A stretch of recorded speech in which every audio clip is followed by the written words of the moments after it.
നുറുക്ക് ഗോതമ്പ് വെച്ചിട്ട് നല്ലൊരു ഉപ്പുമാവാണ് കേട്ടോ നമ്മളിന്ന് ഉണ്ടാക്കാൻ പോണത്. അപ്പോൾ നമ്മുടെ നുറുക്ക് ഗോതമ്പ് നല്ലോണം കഴുകി വൃത്തിയാക്കിയ ശേഷം ഒരു അരമണിക്കൂർ ചൂടുവെള്ളത്തിൽ ഓൾറെഡി ഇട്ട് വെച്ചിട്ടുണ്ട് കേട്ടോ.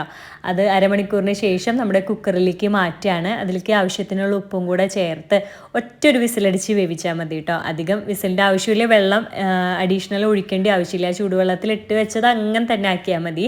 അപ്പോൾ അതാ നമ്മുടെ ഗോതമ്പ് വെന്ത് വന്നിട്ടുണ്ട് കേട്ടോ. ഒരുപാട് ഡ്രൈ അല്ല, എന്നാൽ ഒരുപാട് ലൂസും അല്ല, കറക്റ്റ് പാകത്തിൽ വെന്ത് വന്നിട്ടുണ്ട്. ഇനി നമുക്കത് ഉപ്പുമാവാക്കാൻ വേണ്ടിയിട്ട് ഒരു പാൻ അടുപ്പിൽ വെക്കുകയാണ്. അതിലേക്ക് വെളിച്ചെണ്ണ ഒഴിച്ചിട്ട് ചൂടാകുമ്പോഴത്തേനും നമ്മുടെ കടുക് ഇട്ട് പൊട്ടിക്കുകയാണ് കേട്ടോ.